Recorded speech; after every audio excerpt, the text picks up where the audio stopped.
नमस्कार दोस्तों क्या कोई देश इतना अदूरदर्शी हो सकता है कि एक कंगाल और दुनिया से अलग थलग पड़ चुके देश की दोस्ती के चक्कर में दुनिया की तीसरी सबसे बड़ी आर्थिक महाशक्ति से सीधा पंगा ले ले? जवाब है बिल्कुल हाँ। और इस देश का नाम है अजरबैजान। वही अजरबैजान जो कल तक तुर्की और पाकिस्तान के साथ मिलकर के थ्री ब्रदर्स का गुट बना रहा था। वही अजरबैजान जो कश्मीर के मुद्दे पर भारत को आंखें दिखा रहा था, आज अचानक भारत के सामने घुटनों पर है। आज बाकू से लेकर के अहमदाबाद तक डायरेक्ट फ्लाइट चलाने की भीख मांगी जा रही है। अजरबैजान के टूरिज्म बोर्ड के अधिकारी भारत आकर के हमारे सामने हाथ जोड़ करके खड़े हैं। लेकिन सवाल यह है कि ऐसा क्या हुआ है कि कल तक पाकिस्तान की जीत को भारत पर फतह बताने वाला अजरबैजान आज भारत पर डोरे डाल रहा है।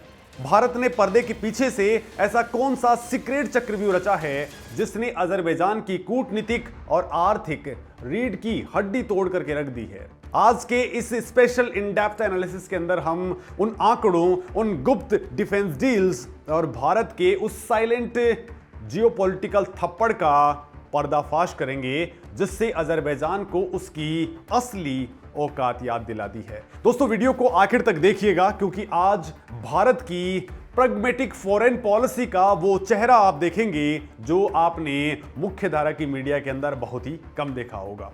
तो दोस्तों इस कहानी की शुरुआत होती है अजरबैजान की उस गलतफहमी से जहां उसे लगा कि तेल के पैसे की गर्मी से वो इतिहास और भूगोल दोनों बदल सकता है। अजरबैजान और पाकिस्तान का नेक्सस नया नहीं है। तुर्की के साथ में मिलकर के इन तीनों देशों ने भारत के खिलाफ एक अघोषित मोर्चा खोल रखा था। अजरबैजान ने पाकिस्तान को F-17 थंडर लड़ाकू विमानों की खरीद के लिए अब तक का सबसे बड़ा एक्सपोर्ट ऑर्डर दिया। बदले में पाकिस्तान ने आर्मेनिया के खिलाफ युद्ध के अंदर अजरबैजान को अपने सैनिक और रणनीतिक मदद भी मुहैया करवाई। लेकिन अजरबैजान ने अपनी हदें तब पार कर डाली जब भारत ने जम्मू एंड कश्मीर के पहलगाम में हुए कायराना आतंकी हमले के बाद में ऑपरेशन सिंदूर को स्टार्ट किया था। दोस्तों भारत जब पाकिस्तान के आतंकी आकाओं की कमर तोड़ रहा था, ठीक उसी वक्त अजरबैजान के राष्ट्रपति इल्हाम अलियेव पाकिस्तान के प्रधानमंत्री शहबाज शरीफ से हाथ मिला रहे थे। चीनी शहर तियानजिन के अंदर दोनों नेताओं की मुलाकात होती है। अलियेव ने कैमरे के सामने खड़े होकर के पाकिस्तान की हरकतों को भारत पर जीत करार दिया था। उन्होंने खुलेआम कश्मीर मुद्दे पर पाकिस्तान के रुख का सपोर्ट किया। अजरबैजान को लगा कि भारत सिर्फ बयानों तक सीमित रहेगा, लेकिन न्यू दिल्ली में बैठी मोदी सरकार और भारतीय कूटनीति के चाणक्य कहे जाने वाले एस जयशंकर के दिमाग में कुछ और ही चल रहा था। भारत ने तय कर लिया था कि इस हिमाकत का जवाब चिल्लाए बिना जंग लड़े लेकिन सीधे कलेजे पर चोट करके दिया जाएगा। अब दोस्तों बात करते हैं उन कड़े आंकड़ों की जिन्होंने अजरबैजान की अर्थव्यवस्था के परखच्चे उड़ा दिए हैं। दोस्तों किसी भी देश को घुटनों पर लाने के लिए सबसे अचूक हथियार होता है इकोनॉमिक बायकॉट, और भारत के आम नागरिकों ने बिना किसी सरकारी आदेश के इसे लागू कर दिया। अजरबैजान के बाकू शहर के लिए पिछले कुछ सालों के अंदर भारतीय पर्यटक एटीएम मशीन बने हुए थे। भारत के अमीर बिजनेसमैन, बॉलीवुड प्रोड्यूसर्स और डेस्टिनेशन वेडिंग प्लानर्स के लिए बाकू पहली पसंद बन गया था। लेकिन जैसे ही अजरबैजान का भारत विरोधी चेहरा सामने आया, भारत के लोगों ने एक ही सुर के अंदर अजरबैजान का बहिष्कार स्टार्ट कर दिया। दोस्तों इकोनॉमिक टाइम्स के आंकड़े बताते हैं कि साल 2024 के अंदर जहां 2,40,000 भारतीय अजरबैजान घूमने गए थे, वहीं 2025 के अंदर ये आंकड़ा घटकर के 1,70,000 पर आ गया। यानी सीधे सीधे 30% से ज्यादा की भारी गिरावट आ गई। और बड़ी बात तो ये है कि कुछ खास सेक्टर्स यानी कि माइस मतलब कि meetings, incentives, conference and exhibition, साथ ही डेस्टिनेशन वेडिंग्स की बुकिंग के अंदर तो 56% तक की ऐतिहासिक गिरावट दर्ज की गई है। दोस्तों अजरबैजान के टूरिज्म बोर्ड के सीईओ ने खुद कबूला है कि भारतीय पर्यटक उनके टॉप 5 सबसे ज्यादा खर्च करने वाले मेहमानों के अंदर से एक थे।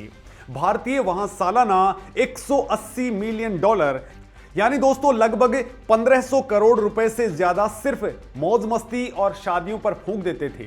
सोचिए, जिस देश की जीडीपी तेल के अलावा बेहद कमजोर हो, उसके लिए 1500 करोड़ रुपए का झटका कितना बड़ा होगा। दोस्तों, बाकू के आलीशान होटल्स खाली हो गए, भारतीय रेस्टोरेंट्स बंद होने की कगार पर आ गए और अब अजरबैजान को समझ में आ गया कि पाकिस्तान की इस्लामी ब्रदरहुड की बातें पेट नहीं भरती हैं। लेकिन आर्थिक चोट तो सिर्फ एक शुरुआत थी दोस्तों। भारत का असली और सबसे घातक मास्टर स्ट्रोक खेला गया अजरबैजान के सबसे बड़े दुश्मन आर्मेनिया के साथ मिलकर के। भारत ने एक ऐसी गुप्त नीति अपनाई जिसे कूटनीति के अंदर एनिमी इज ए फ्रेंड, मतलब कि दुश्मन का दुश्मन दोस्त होता है, यह कहा जाता है। दोस्तों, अजरबैजान ने सोचा था कि 2020 और 2023 की जंग के अंदर आर्मेनिया को हरा करके वो नागोर्नो काराबाख पर हमेशा के लिए राज कर लेगा, क्योंकि आर्मेनिया का पारंपरिक साथी रसिया यूक्रेन वॉर के अंदर फंसा हुआ था। लेकिन भारत ने आर्मेनिया के पीछे अपनी पूरी ताकत झोंक डाली। भारत और आर्मेनिया के बीच $2 बिलियन यानी लगभग 16,500 करोड़ रुपए से ज्यादा के secret and open defence contract sign हुए। भारत ने आर्मेनिया को वो हथियार दिए जो सीधे अजरबैजान और तुर्की के ड्रोन्स का काल बन गए। दोस्तों, पिना का मल्टी बैरल रॉकेट लॉन्चर जैसे सिस्टम्स ने तगड़ा तूफान मचा दिया। ये पलक झपकते ही अजरबैजान के सैन्य बंकरों को नेस्तनाबूद करने की ताकत रखते हैं। खुद रक्षा मंत्री राजनाथ सिंह ने इनकी खेप को हरी झंडी दिखाई थी। वहीं दोस्तों, आकाश एयर डिफेंस सिस्टम, जिसका आर्मेनिया पहला विदेशी खरीदार भी बना है, ये $720 मिलियन की डील के तहत 2024 और 2025 के अंदर डिलीवरी हुए आकाश मिसाइलों ने अजरबैजान के तुर्की मेड बायरकटार ड्रोन्स के आतंक को हमेशा के लिए ढेर कर दिया। इतना ही नहीं दोस्तों, हमारे स्वाति वेपन लोकेटिंग रडार के रूप में भारत ने अजरबैजान की तोपों की लोकेशन ट्रैक करने के लिए अपनी एडवांस रडार टेक्नोलॉजी आर्मेनिया को सौंप दी। तो वहीं प्रलय और कॉन्कर्स एम एंटी टैंक मिसाइलें भी आर्मेनिया तक पहुंच चुकी हैं। दोस्तों, अजरबैजान के टैंकों को लोहे के कबाड़ में तब्दील करने के लिए इन मिसाइलों की जो डिलीवरी हुई है वो गुप्त तरीके से हुई है। दोस्तों, आप रणनीतिक गहराई देखिए। फरवरी 2026 के अंदर भारत के चीफ ऑफ डिफेंस स्टाफ यानी कि सीडीएस जनरल अनिल चौहान खुद आर्मेनिया की राजधानी येरेवन पहुंचे थे। वहां भारतीय रक्षा अनुसंधान सुविधाओं का उद्घाटन हुआ और आर्मेनियाई सेना को अत्याधुनिक युद्ध की ट्रेनिंग देने का फैसला किया गया। दोस्तों, भारत ने अजरबैजान की सरहद पर उनके दुश्मन को इतना ज्यादा ताकतवर बना दिया है कि आज अजरबैजान की सेना आर्मेनिया पर हमला करने का ख्वाब तक नहीं देख सकती है। अजरबैजान ने भारत से भी हथियार खरीदने के लिए परोक्ष रूप से गिड़गिड़ाने की कोशिश की थी, लेकिन दोस्तों, भारत ने उनके प्रस्ताव को कूड़ेदान के अंदर डाल दिया। भारत यहीं नहीं रुका। असली तमाचा अजरबैजान के गाल पर तब पड़ा जब उसने वैश्विक मंच पर आगे बढ़ने की कोशिश की। अजरबैजान लंबे वक्त से दुनिया के सबसे बड़े क्षेत्रीय गुटों में से एक एससीओ यानी कि शंघाई कोऑपरेशन ऑर्गेनाइजेशन की फुल मेंबरशिप पाने के लिए छटपटा रहा था। चाइना उसका सपोर्ट कर रहा था, रसिया भी सपोर्ट कर रहा था, लेकिन जैसे ही अजरबैजान की फाइल टेबल के ऊपर आई, भारत ने अपने वीटो का इस्तेमाल करते हुए उस पर लाल स्याही फेर दी। दोस्तों, साल 2025 के आखिर में भारत ने साफ कह दिया कि जो देश आतंकवाद का सपोर्ट करने वाले पाकिस्तान के सुर में सुर मिलाता हो, उसके लिए एससीओ जैसे गंभीर मंच पर कोई जगह नहीं है। दोस्तों, अजरबैजान के प्रमुख सरकारी ब्रॉडकास्ट अनेव्स और कैप्सियन पोस्ट ने खुद अपनी रिपोर्ट्स में कहा कि भारत ने एक बार फिर शंघाई सहयोग संगठन के अंदर अजरबैजान की फुल मेंबरशिप के आवेदन को जानबूझकर के ब्लॉक कर दिया है। यह भारत द्वारा ऑपरेशन सिंदूर के दौरान पाकिस्तान का साथ देने का बदला है। दोस्तों, सोच लीजिए, अजरबैजान की मीडिया खुद चीख चीख करके मान रही थी कि भारत ने उन्हें अंतर्राष्ट्रीय लेवल पर अलग थलग करने का बड़ा काम किया है। इसे कहते हैं बिना युद्ध लड़े दुश्मन को कूटनीतिक रूप से पंगु बना देना। अब दोस्तों, जब अजरबैजान की चारों तरफ से घेराबंदी हो चुकी है तो उसकी हेकड़ी पूरी तरह से गायब हो चुकी है। अब वो भारत को मनाने के लिए तरह तरह के हथकंडे अपना रहा है। हालिया डेवलपमेंट यह है दोस्तों कि अजरबैजान की नेशनल एयरलाइंस ने बाकू से गुजरात की राजधानी अहमदाबाद के लिए डायरेक्ट फ्लाइट्स स्टार्ट करने का एक बहुत बड़ा और हताशा भरा प्रस्ताव भारत के सामने रखा है। लेकिन दोस्तों यहां सवाल यह है कि वो अहमदाबाद को ही क्यों चूज कर रहे हैं, क्योंकि उन्हें पता है कि भारत का सबसे अमीर, सबसे ज्यादा बिजनेस करने वाला और दुनिया भर के अंदर घूमने वाला वर्ग गुजरात के इसी जगह पे रहता है। वो गुजरात के व्यापारियों और पर्यटकों के पैसे से अपनी डूबती हुई इकोनॉमी को बचाना चाहता है। वो इंडियन मार्केट्स के अंदर भारी डिस्काउंट और सस्ते टिकट्स यानी कि महज 12 से 14 हजार रुपए के अंदर ये सारे ऑफर्स दे रहा है। लेकिन भारत का स्टैंड एकदम क्लियर है। भारत अब अजरबैजान को कोई भाव नहीं दे रहा। भारतीय नागरिक उड्डयन मंत्रालय और विदेश मंत्रालय ने अजरबैजान के इन प्रस्तावों को ठंडे बस्ते के अंदर डाल रखा है। कोई हाई लेवल द्विपक्षीय बातचीत नहीं हो रही। भारत ने साफ संदेश दिया है कि आप हमारे दुश्मन के भाई बनेंगे, हमारे खिलाफ जहर उगलेंगे और फिर हमारे ही देश के लोगों के पैसे से अपनी तिजोरियां भरेंगे। भारत ये दोगली कूटनीति बिल्कुल बर्दाश्त नहीं करने वाला है।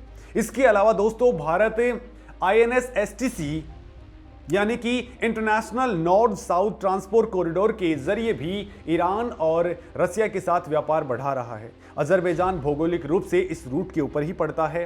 लेकिन दोस्तों भारत ने अब ऐसे बाईपास रूट्स के ऊपर काम स्टार्ट कर दिया है जिससे अजरबैजान को मिलने वाली ट्रांजिट फीस और अहमियत न्यूनतम हो सके। दोस्तों अजरबैजान की ये कहानी दुनिया के उन तमाम छोटे और तेल के दम पर कूदने वाले देशों के लिए एक बहुत बड़ा सबक है जो सोचते हैं कि भारत के आंतरिक मामलों में दखल दे सकते हैं। कंगाल पाकिस्तान का साथ देकर के अजरबैजान ने अपने ही पैरों के ऊपर कुल्हाड़ी मार ली है। आज स्थिति यह है कि पाकिस्तान खुद सऊदी अरेबिया और UAE के सामने भीख मांग रहा है। वो अजरबैजान की क्या खाक मदद करेगा।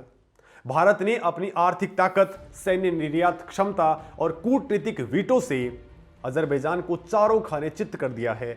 अब गेंद भारत के पाले में ही है और भारत तब तक अजरबैजान को घास नहीं डालने वाला है जब तक कि बाकू खुलेआम पाकिस्तान का साथ छोड़ करके भारत से माफी नहीं मांग लेता है। दोस्तों आपको क्या लगता है, क्या भारत को आर्मेनिया को और ज्यादा खतरनाक वेपन्स देकर के अजरबैजान को पूरी तरह से बर्बाद करने पर काम करना चाहिए या फिर अजरबैजान को सुधरने का एक मौका देना चाहिए? अपनी राय नीचे कमेंट सेक्शन में जरूर लिखिए। वीडियो अच्छी लगे तो इसे लाइक करें, चैनल को सब्सक्राइब कर लीजिए और अपने दोस्तों के साथ में शेयर करना तो बिल्कुल नहीं भूलिए। चलिए दोस्तों मिलते हैं अगले वीडियो में। जय हिंद, वंदे मातरम।